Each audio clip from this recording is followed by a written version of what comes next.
Hello one and all, this is Soulful Lordy, James Bullock, once again with another video game first impressions. This time around, Stranger of Paradise Final Fantasy Origin Trial Demo Review, exclusively for the PlayStation 5, for a game that will be released tentatively in 2022 for the PlayStation 4, PlayStation 5, Xbox One, Xbox Series X and S, and PC. This Team Ninja developed, Square Enix published Final Fantasy Origin is a alternate take of the original Final Fantasy game. Instead of trying to reimagine the world of Final Fantasy 1, we are thrust into the shoes of Jack, a very mundane, ordinary looking protagonist surrounded by his allies Ash and Jed, who are trying to overthrow the nature, the essence of chaos that apparently has overwhelmed Garland. We are not teased with the idea of fighting Garland or chaos. We actually have that as the cumulative boss battle in this game. But before we get to that, we discover the basis of what this game is all about. It is not a traditional turn-based RPG. It is a hack and slash, more Bloodborne, Dark Souls, Neo style of action-adventure experience. Now, one of the first things that the player will notice beyond the mundane tutorial is the fact that the game is really dark, and not in the sense of the narrative or in the sense of the character's angst, but the fact is the game is just really dark. The environments are really dark. It's really hard to even see some of the stuff. And considering that this is on the PlayStation 5, you would think it would look a lot better, but of course, since this is also cross-generational, one can expect this not to look like the best experience. It's one of those things where they're trying to present a very grandiose, almost medieval style setting, and in turn it looks like Devil May Cry 2 in comparison to Devil May Cry 1. But beyond the subpar graphics is a battle system that, from an idea perspective, is actually pretty good, but feels incredibly slow and janky no matter what style of gameplay you're trying to utilize. There are several methods of attacks, one being just a regular attack where you can slash with whatever weapon you have in hand.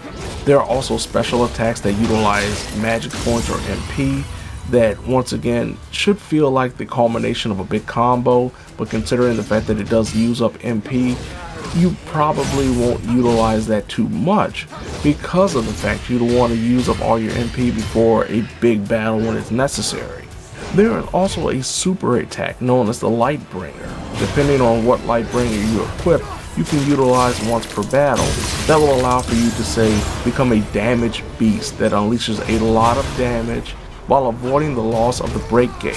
Now, the break gauge acts like the stagger meter that we've seen in other Final Fantasy games as of late.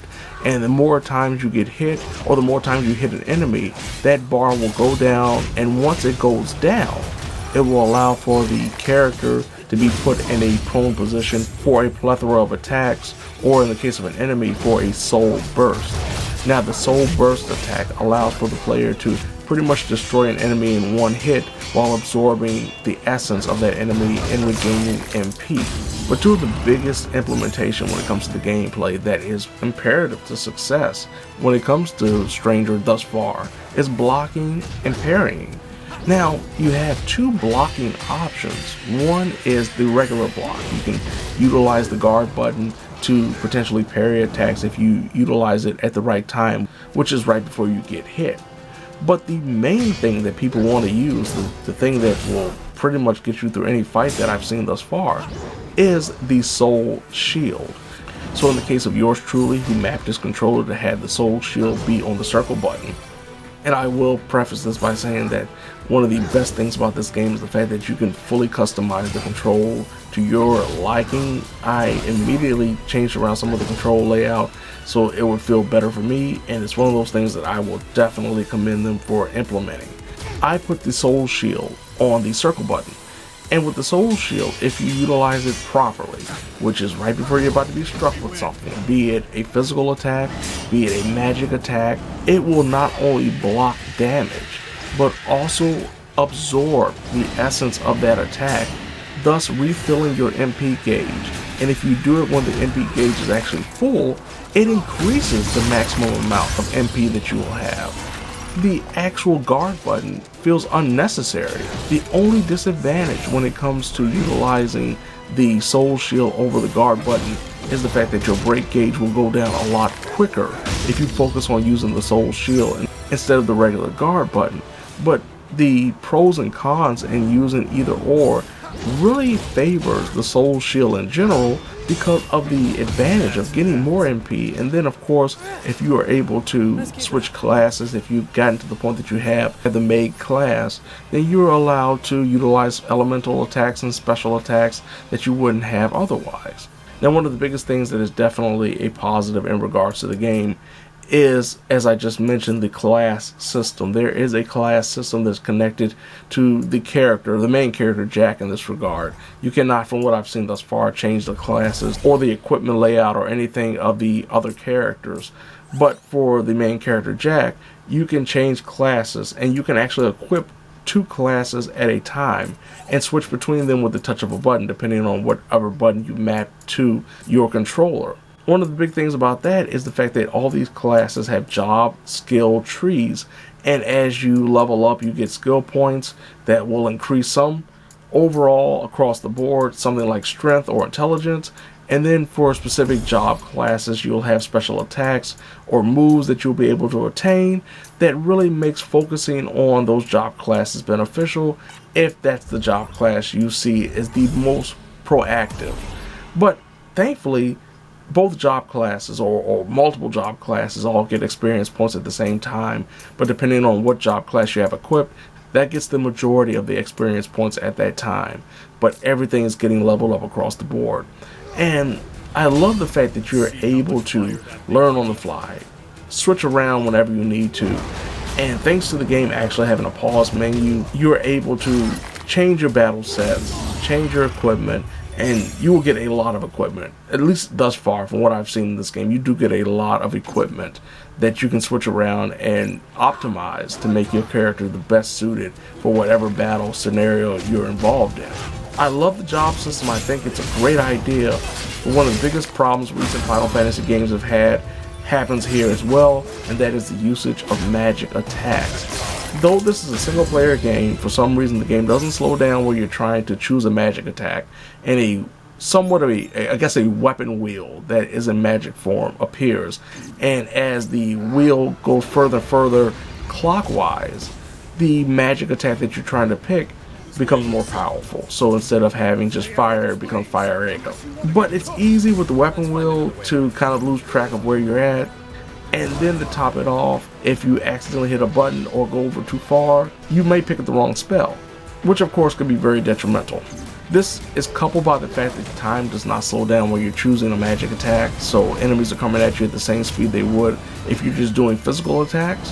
Why this is a problem, I don't understand. In a single player game, this should be something that is not even a problem. It should be able, just like a lot of other single player games, where time slows down, you're given the chance to choose what you want to do, and then go back into battle. This also makes things a little bit more difficult when it comes to magic usage, because there are times where magic is a lot more stationary than you want it to be, and the enemies aren't. So that means you may miss a magic attack at the most dire of circumstances. Another big issue when it comes to the overall gameplay is the AI in general. And I don't mean just the enemy AI, that ranges from sometimes being just incredibly visceral and aggressive to just standing around and waiting to be hit and being very predictable with your attacks. I also mean the buddy AI, the ally companion AI, that will stand around and do absolutely nothing when an enemy is just standing there waiting to be hit and they're right beside that enemy. I would understand if this game had a stamina gauge where you could only attack for a certain period of time and would have to wait and move around a little bit before you could do some more attacks, but instead they just stand there. And then there were times where they would go into battles where I'm running away from and they refuse to follow and die, and then of course I have to go back and try to revive them so we can continue on, unless you activate a certain cutscene or trigger that pretty much automatically revives them. One thing that I did not appreciate whatsoever too was the fact there was a lack of a HUD in regards to their health. I have no idea how much health these characters have, And next thing you know, I'm wondering where they are, and you find that they've collapsed because they've been beaten down by an enemy to the point of knockout.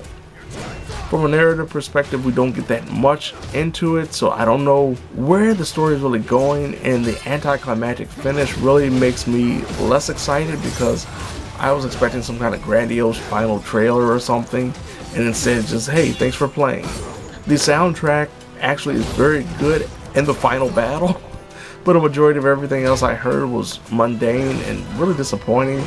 A lot of the attacks and the battle scenarios sound hollow, which you would not expect from a Final Fantasy game. Overall, this is a solid experience that feels really janky, feels really rough around the edges, but doesn't feel like something that would get me thoroughly excited about what is to come, hopefully in 2022 for Stranger of Paradise. Maybe they have a lot of work to do that we haven't seen, that they will fix and make this thing more epic and more grandiose and more just enjoyable to play. But as of right now, I am not one of those people that would think that you would be wanting to go out and pre-order this game. It just doesn't feel like it's going to be that good. They may surprise me when it comes out. I will check it out when it comes out. But right now, from a demo, from a trial perspective, this left me wanting a lot more. So there you have it. This has been Soulful Lordy.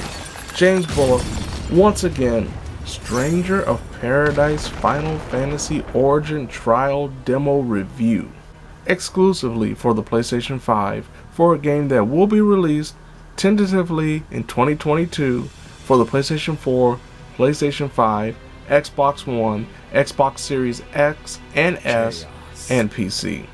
Now, if you don't mind, I'll take this time to go and hunt down some chaos, and maybe, just maybe, I will bring it down to its knees and make it cry out, "Oh Lordy!"